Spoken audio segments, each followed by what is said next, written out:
Ambassador Vexter stood before the Galactic Council chamber, his forearms clasped in the traditional gesture of peaceful welcome.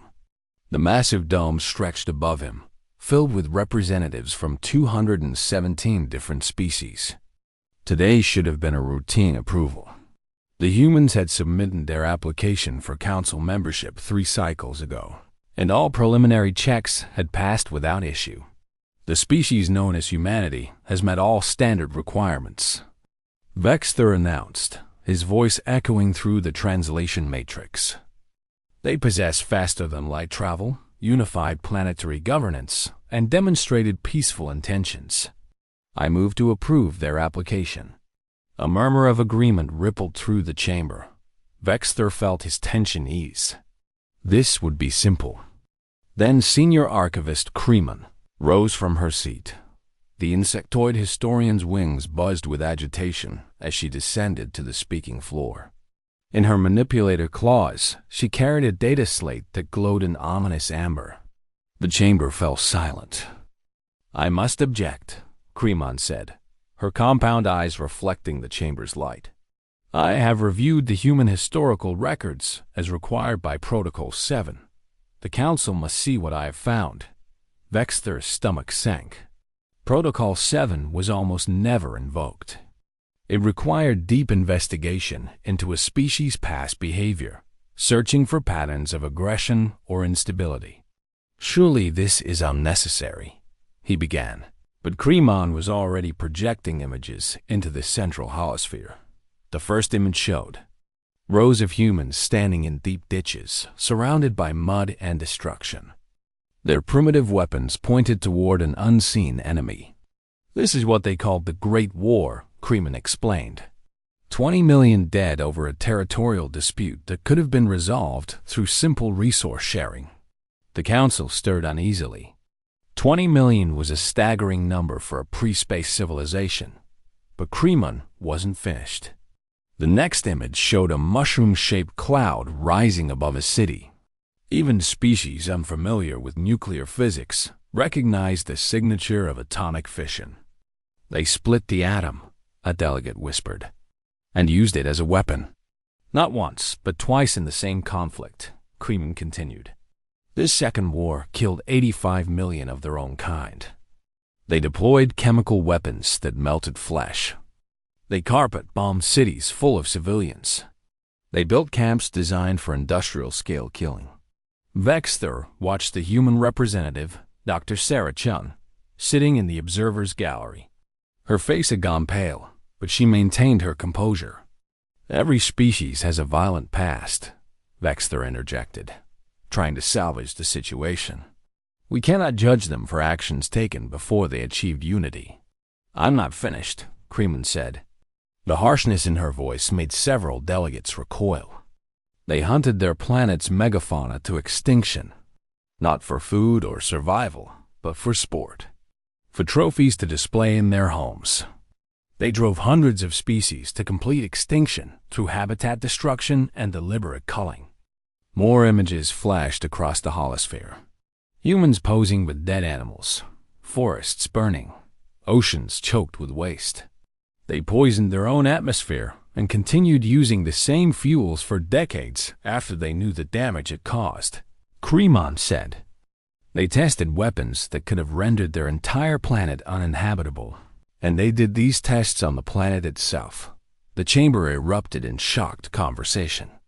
Several delegates stood, demanding to be heard. "May I speak?" Dr. Chun's voice cut through the chaos. The translation matrix amplified her words, and the chamber gradually quieted. Vexter nodded, though he felt this was already a lost cause. Dr. Chun descended to the speaking floor. She was small compared to most delegates, her frame delicate, but she walked with steady confidence. "Everything the archivist has shown you is true," she said. "We do not deny our history. We were violent. We were destructive. We made terrible choices that we still carry shame for today. Then how can you possibly expect us to accept you?" demanded a delegate from the Krill Collective, his tentacles writhing with agitation. "Because we learned," Dr. Chen said simply. We created weapons that could destroy our world dozens of times over. We built enough nuclear warheads to turn our planet into a lifeless rock. And then we chose not to use them. We made treaties. We reduced our arsenals. We looked at the brink of annihilation and stepped back. You should never have reached that brink in the first place, Kreeman countered. Perhaps, Dr. Chen acknowledged. But we did, and we survived it. We learned to cooperate.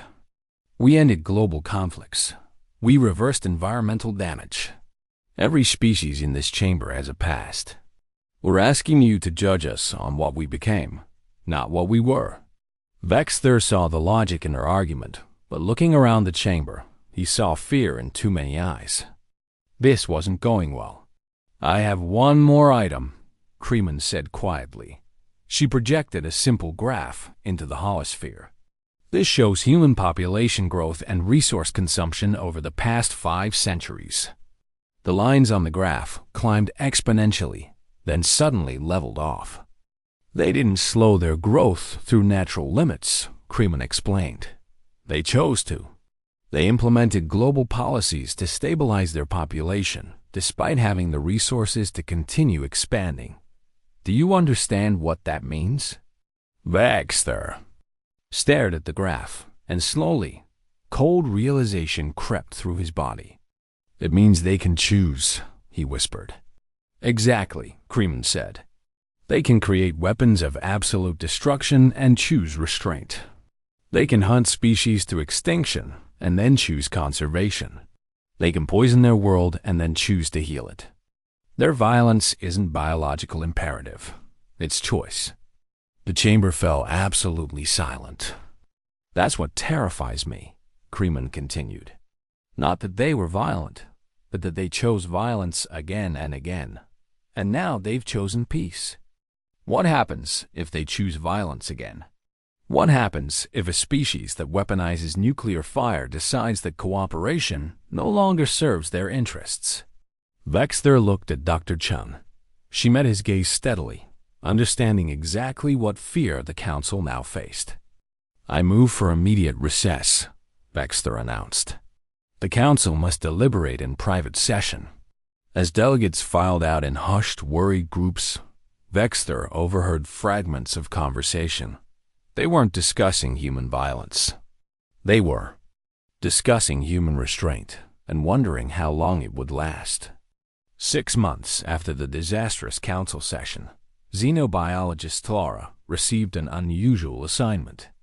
The council wanted to understand humans better before making their final decision.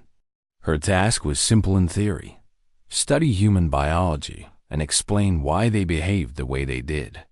Clara began with human athletic competitions, thinking they would provide safe, controlled data. She discovered footage of something humans called a marathon.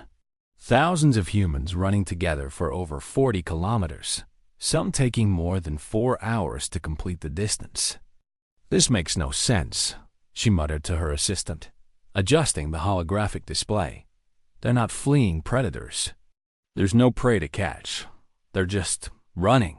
Her assistant, a young Meridian named Kex, tilted his head. Perhaps it's ceremonial? No. Look at this. Clara pulled up more footage. Ultramarathons. 160 kilometers. Some take over 20 hours. They run through deserts, across mountains, through extreme heat and cold. And they do it voluntarily. She watched in fascination as a human woman crossed a finish line after running for 19 straight hours. The woman was clearly exhausted, her body pushed to its absolute limit. But she was smiling. Run the biomechanical analysis, Clara ordered. The results appeared on her screen, and she felt her respiratory sacs constrict in shock. Kex, these readings can't be correct. Check them again. Kex ran the analysis 3 more times. The results didn't change. They're persistence hunters, Clara whispered. Ancient Earth humans would chase prey animals for hours or even days until the prey collapsed from exhaustion. Their bodies are specifically evolved for endurance. She pulled up comparative data. Most species in the galaxy were either ambush predators or prey animals with quick bursts of speed. Humans were neither. They were something the galaxy had never seen. Predators that killed through relentless pursuit. "Look at their cooling system," she told Kex, highlighting the data. "They sweat. They dump heat constantly, allowing them to run when other mammals would overheat and die. And their tendons act like springs, storing and releasing energy with each step. They're incredibly efficient." Talara spent the next week diving deeper into human physiology. Every discovery unsettled her more than the last. Humans could function on minimal sleep for days during crisis situations. Their military documented soldiers staying alert through 48-hour operations using nothing but determination and mild stimulants. They possessed something called a second wind, where their bodies would push past the initial wave of exhaustion and find new reserves of energy. It defied efficient resource management. Their bodies literally held back energy reserves for emergencies. Then Clara found the accounts of hysterical strength. She watched security footage from a human habitat where a mechanical transport vehicle had pinned a small human child. The child's mother, a woman massing perhaps 60 kilograms, lifted the front of the vehicle high enough for others to pull the child free. The vehicle massed over 1,500 kilograms. "This isn't possible," Clara said, but she saw it happen on screen. She researched further and found the explanation. Humans possessed far more muscle strength than they could normally access. Their brains limited their strength to prevent self-injury. But in extreme situations, those limits could be overridden through sheer desperation. They're stronger than they allow themselves to be, she told Kex. They keep their own power locked away because otherwise they'd tear themselves apart. Kex's scales paled. That's deeply disturbing. Clara's investigation took a darker turn when she began interviewing humans directly. She requested a meeting with Marcus Webb, a security officer assigned to the Council Embassy. Marcus was a pleasant human, always polite. He arrived with a thermal container of something he called coffee. "I want to understand human pain tolerance," Clara said. Deciding direct questioning would be most efficient, Marcus took a sip of his coffee and nodded. "What specifically?" "Your species can train yourselves to withstand pain that would incapacitate most other species." "How?" "Well, it's partly cultural," Marcus explained. Different human societies have different pain tolerances. Some cultures practice rituals that involve significant pain as tests of endurance. Others use meditation techniques to mentally separate themselves from pain signals. But the pain is still there? Clara asked. "Oh, absolutely. We just choose not to let it stop us." Marcus said this casually, as if it was the most normal thing in the world. Clara felt cold. "You choose not to let it stop you." "Sure. I mean, pain is just information, right? It tells you something's wrong. But if you're in a situation where you need to act despite injury, you can push through it." Clara thought of her own species. If a meridian suffered a broken limb, they became virtually immobile until it healed. The pain was simply too great. The idea of choosing to ignore such signals was almost incomprehensible. "What's the worst injury you've continued functioning through?" she asked. Marcus considered this. "Personally, I fractured 2 ribs during a training exercise. Finished the exercise before seeking medical attention. But I've heard stories of soldiers in human history fighting with injuries that should have been fatal. There's a documented case of a soldier continuing to provide covering fire for his unit after losing a limb. Survived too." Clara's assistant made a small, distressed sound. "I need to understand something," Clara said carefully. "Why do you push yourselves this way? Why not simply acknowledge your limits and stop?" Marcus smiled, but there was something hard in his expression. Because sometimes stopping means dying. Or watching someone else die. Our ancestors survived by being too stubborn to quit. Those who gave up easily didn't pass on their genes. Clara spent the next month compiling her findings. The report grew longer and more disturbing with each edition. Humans could survive injuries that would kill most species. They could push their bodies beyond reasonable limits through willpower alone. They could adapt to almost any environment given enough time. They could endure psychological stress that would break most other minds.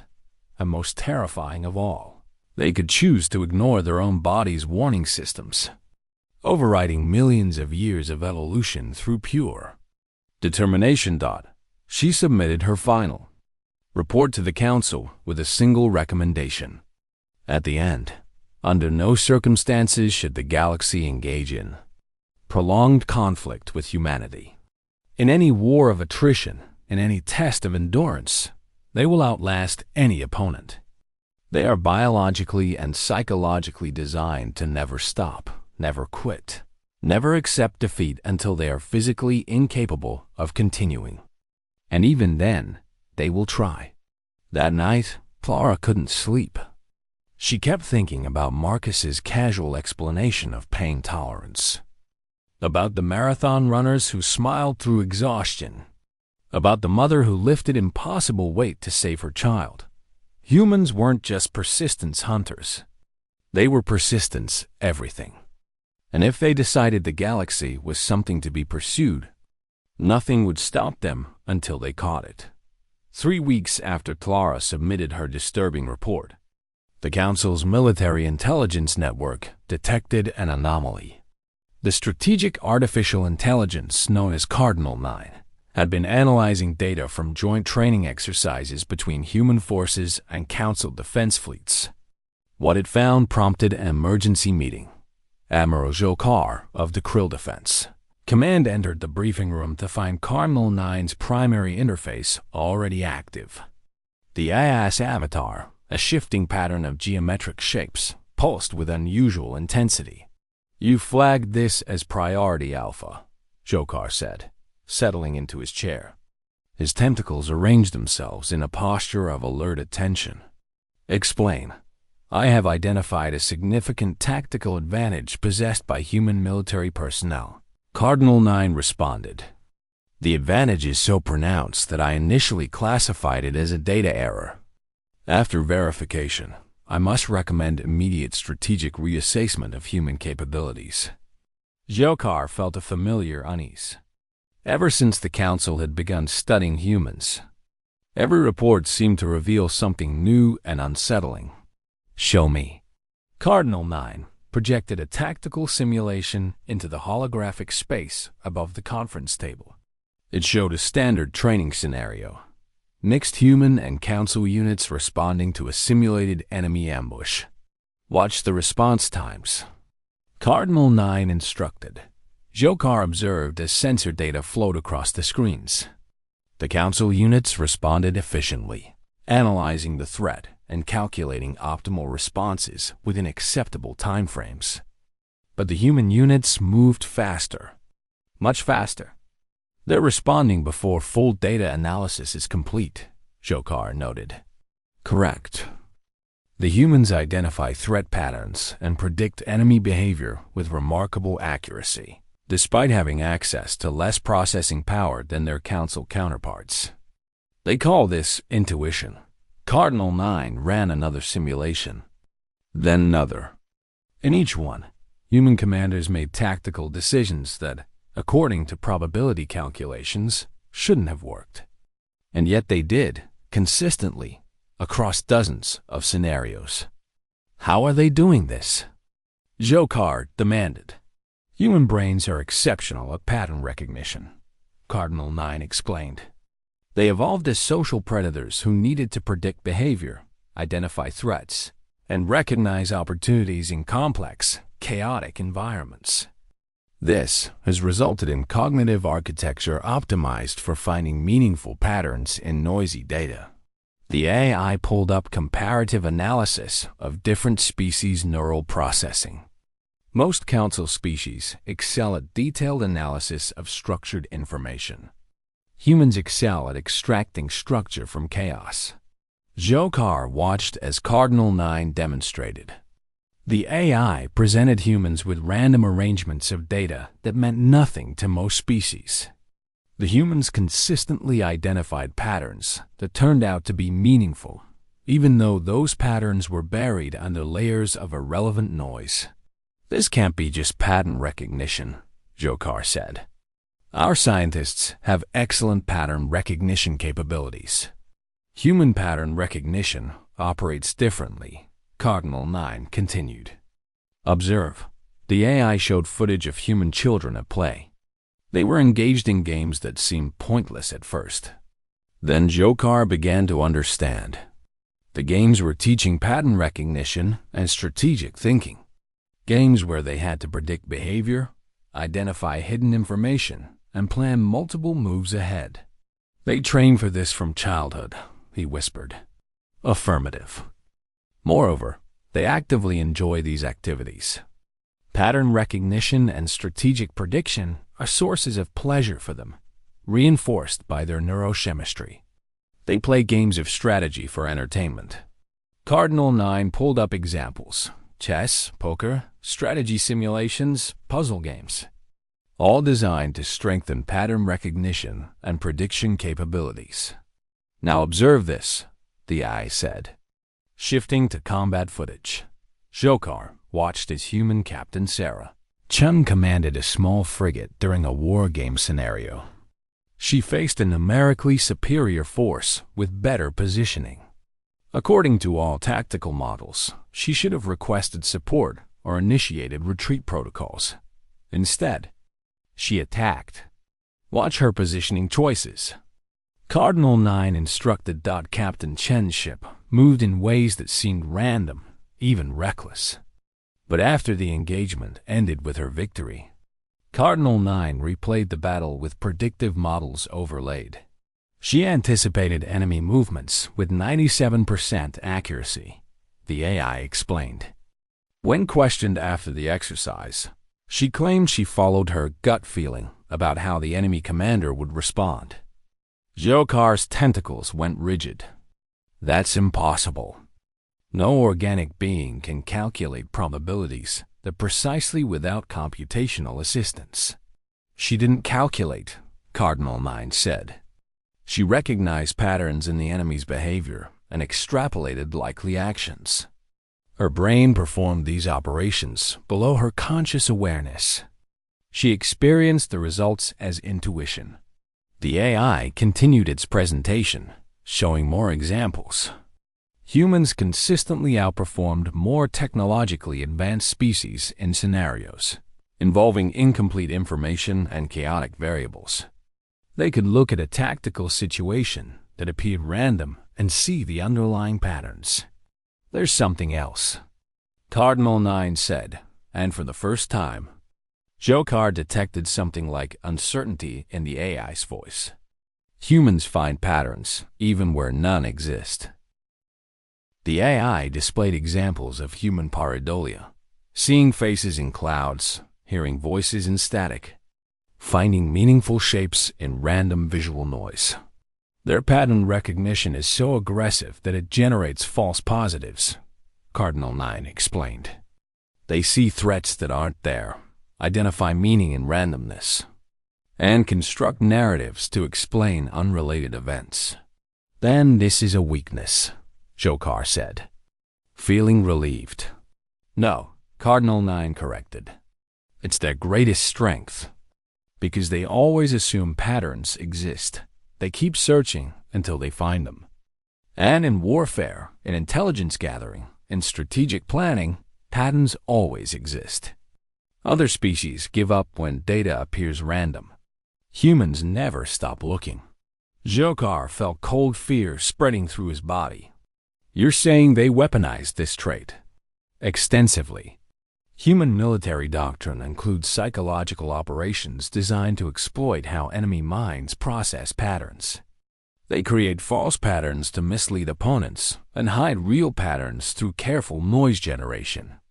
They developed cryptography by assuming all messages contain hidden patterns. They created game theory by analyzing patterns in strategic decision-making. Cardinal 9 displayed a final image, the human mathematical concept of chaos theory. Beautiful fractal patterns emerging from apparently random equations.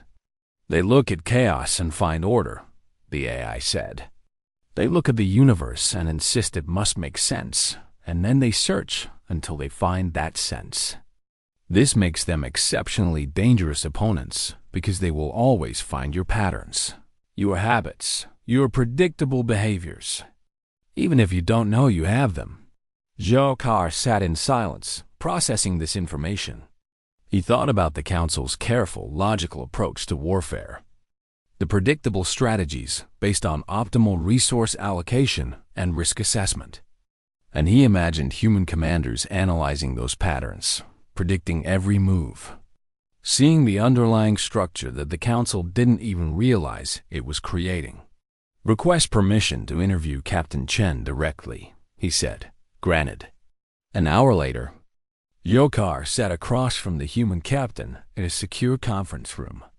She looked tired but alert, her strange binocular eyes fixed on him with unsettling focus. "The Admiral wants to know about intuition," she said, correctly guessing the purpose of the meeting before he'd spoken. "How did you know that?" Jokar asked. She smiled. "Pattern recognition. You just reviewed Cardinal 9's analysis. You're a senior military officer, and you're sitting down with the human whose performance triggered the investigation. It's the logical next step. And that prediction was logical reasoning, not intuition. The line between them isn't as clear as you might think," Chun said. "Intuition is just pattern recognition happening faster than conscious thought. I saw the pattern, predicted the outcome, and arrived at the conclusion before I could explain the steps. Doesn't that concern you? Making decisions without understanding why. We do understand why. We just understand it after the fact." Chun leaned forward. "Admiral, I've studied your tactics. You're good, methodical, efficient. But you're also predictable because you always optimize for the same variables.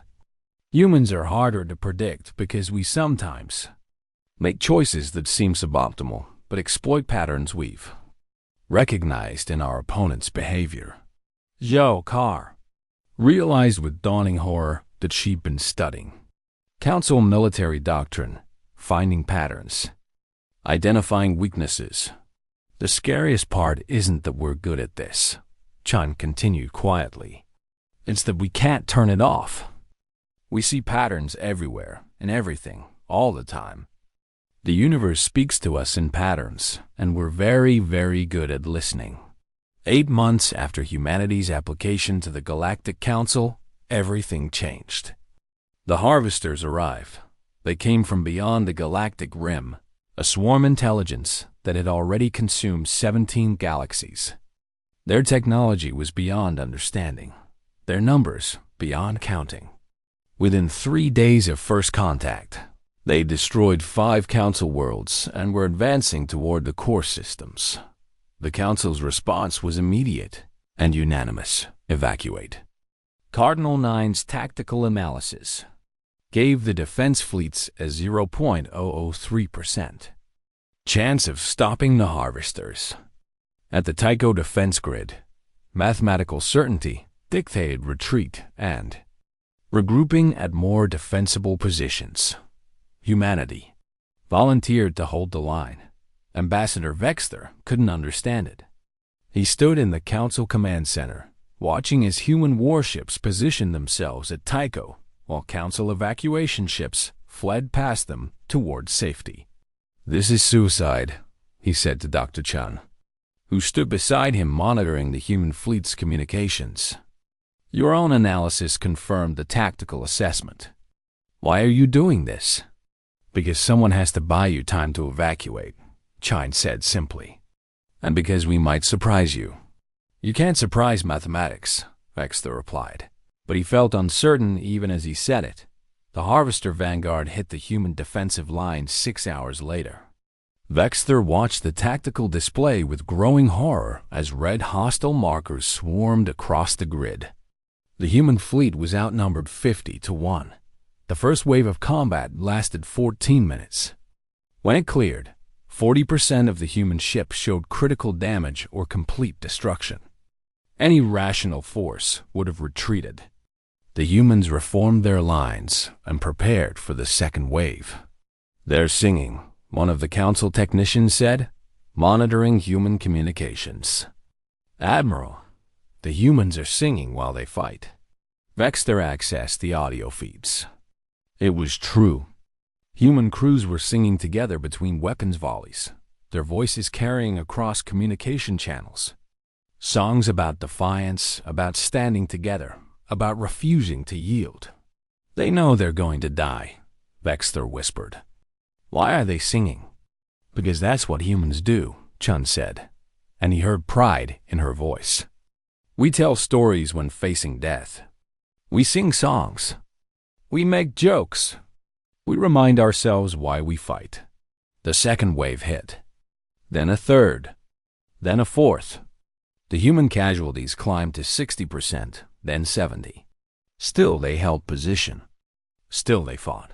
Vexter intercepted human communications between fire missions and found himself reading messages that humans were sending to loved ones, knowing these would be their last words. He saw crew members sharing memes and jokes. He watched as humans made manual repairs in hard vacuum, knowing their suits couldn't protect them for long, but buying their ships precious extra minutes of operation. "This is madness," he said. On the sixth day, with 85% casualties and ammunition reserves nearly exhausted, the human fleet still held the Tycho grid. It shouldn't have been possible. The mathematics didn't support it. But the humans refused to accept the mathematics dot, and then Dr. Chun made her announcement. "I've decoded their pattern," she said, broadcasting on all council channels. "The harvesters aren't random. They're following a complex but predictable behavioral algorithm. I'm uploading the pattern analysis now." Vexter stared at the data flowing across his screen. During 6 days of desperate combat, while fighting and dying, the humans had been collecting data on harvester tactics. Chen had found the pattern in what everyone else had dismissed as chaotic swarming. "How?" Vexter demanded. "How did you find this?" "Because I'm human," Chun said, her voice carrying absolute certainty. "We look at chaos and find meaning. We see patterns where others see only randomness. And we never, ever stop looking." Armed with Chun's pattern analysis, Council reinforcements arrived with new tactical protocols. The harvesters, confronted with an enemy that now predicted their movements, began to falter. The battle turned. It took another 3 days, but the harvester vanguard was destroyed. The remaining swarm retreated beyond the galactic rim. The immediate threat had passed. Vexter found himself in the medical bay of a human carrier, walking among the wounded. So many wounded. An entire generation of human warriors had sacrificed themselves to buy the council time. And they'd done it with songs and jokes and impossible courage.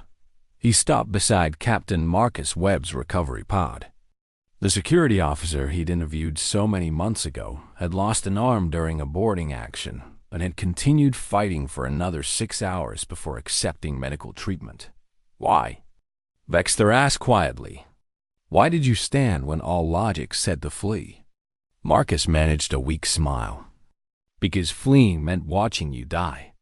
That wasn't acceptable. But you barely knew us. We hadn't even accepted your council application. Didn't matter.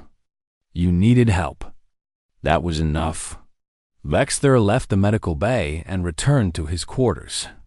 He pulled up all the reports he'd received over the past 8 months. The historical records of human violence. Clara S. analysis of human endurance. Cardinal 9's assessment of human pattern recognition. And now this final demonstration of what humans called hope. He finally understood what terrified him about humanity. It wasn't their capacity for violence, though that was real. It wasn't their physical endurance, though that was remarkable. It wasn't even their uncanny ability to find patterns in chaos. It was their fundamental refusal to accept reality when that reality was unacceptable. Other species looked at the Tycho defense grid and saw 0.003% survival probability. Humans looked at the same situation and asked, what if we're the 0.003%? Other species saw inevitable defeat. Humans saw an opportunity to prove the predictions wrong. Hope wasn't just an emotion for humans. It was a weapon. It made them dangerous because it meant they never truly accepted defeat until they were physically incapable of continuing. And even then, as Marcus had demonstrated, they would try. The Council's emergency session convened 2 days later. Every delegate had watched the Battle of Tycho. Every delegate had read the reports. And every delegate understood that humanity's application could no longer be delayed. Vexter stood before the assembly once more, but this time he didn't speak in favor of humanity out of duty. He spoke from understanding. We have spent 8 months being terrified of humanity, he said. Terrified of their violence, their endurance, their pattern recognition, their refusal to acknowledge defeat. And we were right to be terrified. But I finally understand what we should truly fear about them. He paused, looking around the chamber. We should fear what happens if we make them our enemies instead of our allies. Because humans who fight for you will die singing. But humans who fight against you will never stop coming. Never stop searching for your weaknesses. Never accept that they cannot win. They will chase you across galaxies if necessary, because that's what they evolved to do. They are persistence predators in every sense of the word. The vote was unanimous. Humanity was granted full council membership with all rights and privileges. After the session ended, Vexter found Dr. Chun waiting for him in the corridor. She looked tired but satisfied. Thank you, she said simply. Don't thank me, Vexter replied. We didn't accept you out of admiration or respect. We accepted you because having humans as enemies would be far more terrifying than having you as allies. Chum laughed, and the sound was both warm and slightly unsettling. Ambassador, I think that's the most honest thing anyone has ever said to me. I have one question, Vexter said. At Tycho, when your survival probability was 0.003%, when 85% of your people had died, what made you think you could still win? Chun's expression grew serious. We didn't think we could win. The math was clear. But we chose to fight anyway. Why? Because hope isn't about probability, Ambassador. Hope is what makes humans dangerous. We hope in defiance of logic, in defiance of mathematics, in defiance of reality itself. And sometimes, just often enough to matter, that hope changes reality. Vexter watched her walk away and realized that humanity's greatest stories had always been about themselves. Tales of impossible victories, of desperate stands, of refusing to yield against overwhelming odds. The galaxy had dismissed these as fiction. The scariest stories were real. And now those stories would be told across the entire galaxy, in every language, on every world. The story of the species that looked at certain death and chose hope instead. That night, Vexter had trouble sleeping. He kept thinking about human children playing games of pattern recognition, about marathon runners who smiled through exhaustion, about warriors who sang while dying, about a species that weaponized hope itself. The galaxy would never be the same. And somewhere in the darkness between stars, Vexter suspected the harvesters were learning the same lesson. The council had learned to never chase a persistence predator. Eventually, they'll turn around and chase you back, and humans never, ever stop running.